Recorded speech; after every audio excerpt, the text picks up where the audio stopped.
Simongan mendaftarkan surat tanah. Pada tahun 1918 dan tahun 1923, Kampung Cirapuhan masih berupa hutan. Jangan bayangkan Dago sekarang. Banyak binatang buas.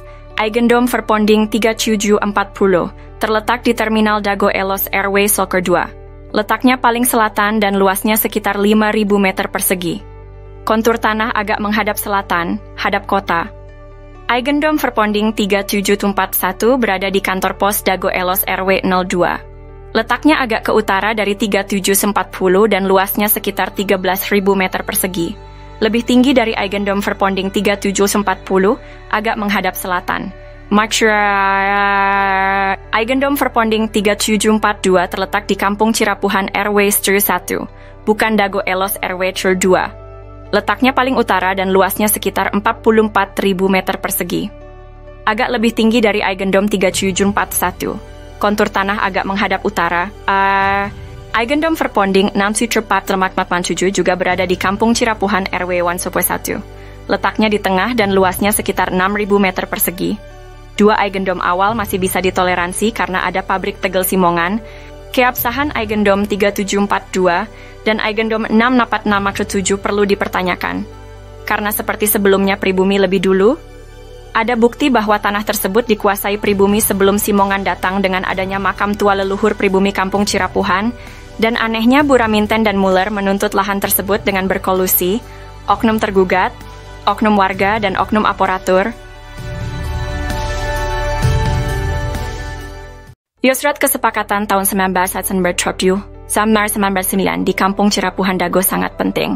Pada tahun 1997, luas Dago Elos di Eigendom 3740 dan 3741 adalah 5/940 meter persegi. Lokasinya di belakang Terminal Dago dan sebelah timur kantor RW 02 serta kantor pos. Surat ini ditandatangani oleh Asep Makmun, Zainal Abidin, dan Chalimi sebagai Ketua RT RW. Namun, pada tahun 1999, Asep Makmun secara sepihak mengubah luas garapannya menjadi 100 meter persegi, dengan menyerobot garapan warga pribumi dan fasilitas umum. Perubahan ini ditandatangani oleh ketiga orang tersebut, ditambah Dedi, Alosana, dan Usutrisno sebagai Ketua RT RW 1 Kampung Cirapuhan. Setelahnya garapan Didi Koswara sekitar 1.000 hingga 2.000 meter persegi juga dioper dan diwariskan. Eigendom 3742 dan Eigendom 64467 ada di Kampung Cirapuhan RW 1, bukan Dago Elos RW 02.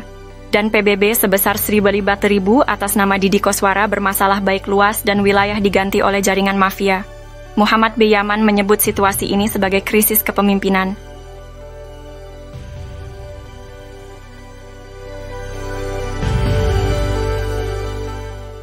Akte jual beli tahun 1956 di Kampung Cirapuhan antara Tommy dengan M. Wikarta, sertifikat hak milik atas nama Didi Koswara seluas 80 meter dipertanyakan keabsahannya. Didi Koswara dan Asep Makmun bukan bagian dari keluarga besar Nawisan Tommy Rokayah. Kesaksian juga datang dari Pak Slamet, Pak Unus, dan warga lainnya. Ewis Oma adalah anak Tommy Rokayah, menikah dengan Zenal alias Jenal. Ini bukan hanya penyerobotan lahan, tapi juga mendukung mafia tanah saling gugat. Adapun ada pinjaman uang, beberapa saksi menyatakan, kalau ada hutang maka bila dihitung maka hanya seharga tanah dengan luas 1 hingga 4 meter persegi. Ini juga untuk menjadikan Didi Koswara seolah-olah tuan tanah pribumi. Luas 80 meter ini juga menutup jalan umum warga Kampung Cirapuhan, RT Charleju RW 1, No 3/3. Oleh karena itu, perlu direvisi atau dicabut karena telah merugikan anak turun Jenal dan Ewis Oma. Ini juga membuktikan praktek mafia tanah sudah ada sebelum mafia tanah saling gugat. Bukan ngegugat, tapi saling gugat. Mafia tanah Dago ini beraksi sekitar tahun 1984. Kisah ini terjadi di Kampung Cirapuhan pada tahun 2008. Bob Nainggolan, seorang pengacara, mengirim surat panggilan atas nama Iwan Surjadi. Bos Batu Nunggal mengaku berhak tanah seluas sekitar 100 meter. Setahun sebelumnya, warga menanam pohon alpukat, nangka, dan lainnya sebagai tanda batas tanah Pak Bagio seluas sekitar 700 meter. Adapun barat dan timurnya adalah tanah warga. Notaris Meli Nathaniel membuat akta jual beli AJB dengan penjual Ismail Tanjung dan Didi Koswara. Asep Makmun menjadi penunjuk batas. Setelahnya sertifikat terbit atas nama penjual. Ini gratifikasi, AC. Kemudian hari, Iwan Surjadi ternyata hanya seorang mafia tanah saling gugat. Ia memberi hadiah untuk oknum aparatur, juga Didi Koswara, Ismail Tanjung, Asep Makmun dan rekan sebagai pendata calon tergugat dan tergugat. Sertifikat tanah atas nama penjual muncul setelah AJB dibuat. Kesaksian dari Pak Ada, Paman Asep Makmun, Pak Unus, dan Pak Slamet juga mendukung hal ini. Menunjukkan Asep Makmun, Apud Sukendar, dan jaringan mafia telah berdusta. Lalu memberi peran Didi Koswara seolah tokoh tuan tanah pribumi sebagai tergugat.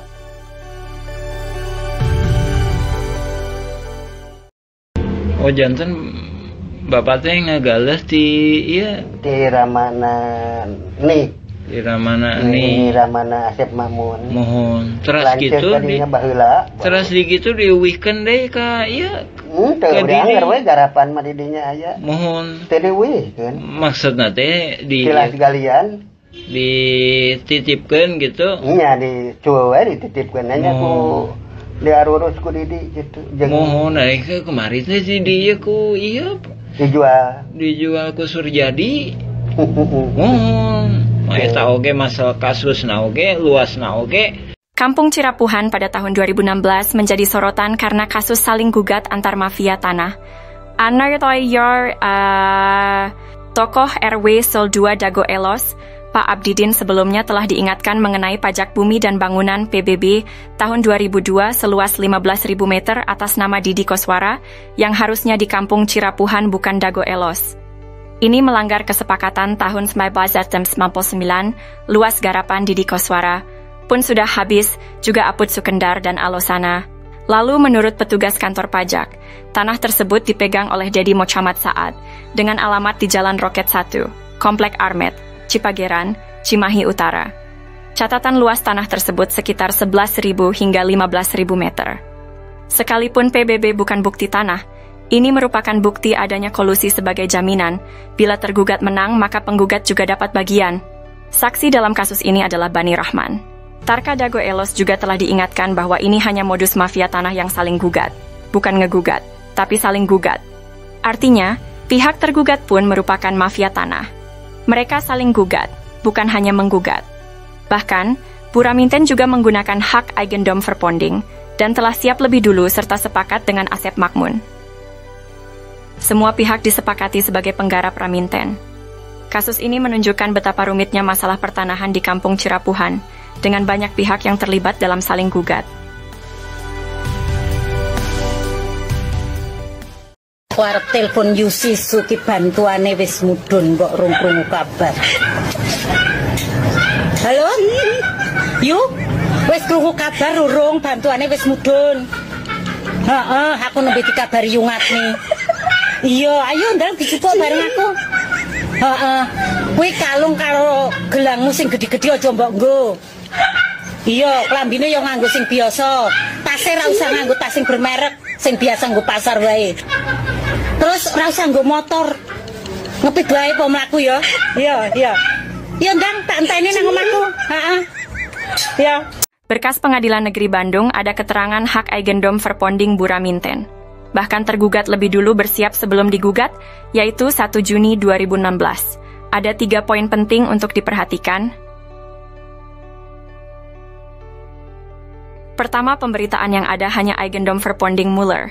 Padahal Buraminten juga menggunakan hak barat Eigendom Verponding yang sudah tak berlaku pada tahun 1980. Kedua, Buraminten sepakat dengan Asep Makmun semua tergugat adalah penggarapnya sehingga warga Dago Elos juga dirugikan. Ketiga, lokasi objek paling luas, 4 hektar lebih, yaitu Eigendom Verponding 374/2, berada di Kampung Cirapuhan RW 01 Bandung, bukan di Dago Elos RW 02, namun Cirapuhan RW 31. Hanya ada 3 orang yang digugat. Pada berkas tahun 1997, luas tanah warga Dago Elos kurang dari 1 hektar, sementara objek yang digugat mencapai lebih dari 6 hektar lebih. Itu 3 poin penting dan jaringan mafia tanah telah beroperasi sejak 1980. Untuk itu, pemerintah diharapkan membentuk tim independen, cek film keluarga Muller durasi 4 jam. Bahkan keluarga besar TNI Polri juga menjadi korban dari jaringan Asep Makmun, Didi Koswara, dan rekan-rekannya. Warga Kampung Cirapuhan dan negara dirugikan 100 miliar hingga 1 triliun, karena ini kolusi saling gugat. bukan ngegugat, tapi saling gugat.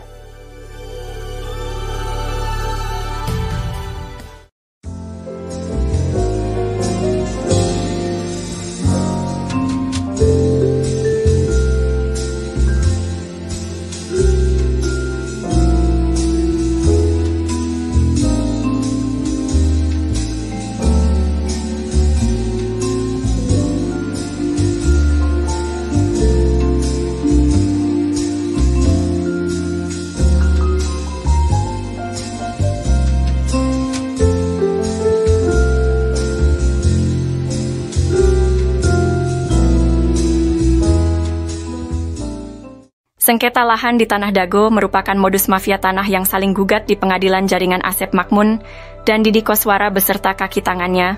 Pihak ini saling berkolusi dengan menggunakan hak barat, pihak tergugat dengan Eigendom Verponding Buraminten, dan pihak penggugat dengan Eigendom Verponding Muller bersaudara. Modus ini melibatkan jaringan Asep Makmun Cies sejak tahun 1980-an. Untuk mencegah penipuan oleh mafia Tanah Dago, maka perlu diperiksa juga oknum warga dan oknum aparatur negara dalam menangani sengketa lahan ini secara adil dan transparan. Pemerintah perlu membentuk tim independen karena praktik mafia tanah ini sejak sekitar 1980-an, diharapkan keputusan yang diambil tidak akan merugikan warga kampung Cirapuhan dan negara. Apabila tergugat menang, mafia Tanah Dago memperoleh tanah sekitar 1 hektar. Namun jika penggugat menang, mereka dapat memperoleh 6 hektar. Banyak informasi beredar hanya bersumber dari jaringan Asep Makmun, sekalipun Muller jadi tersangka. Jaringan Muller bersaudara itu juga jaringan Asep Makmun. Dampak dari sengketa ini sangat besar, dengan kerugian yang mencapai 100 miliar hingga 1 triliun bagi warga kampung Cirapuhan dan negara. Cek info blog atau video tentang konflik Dago Elos versi kampung Cirapuhan atau versi Nawisan Kurma.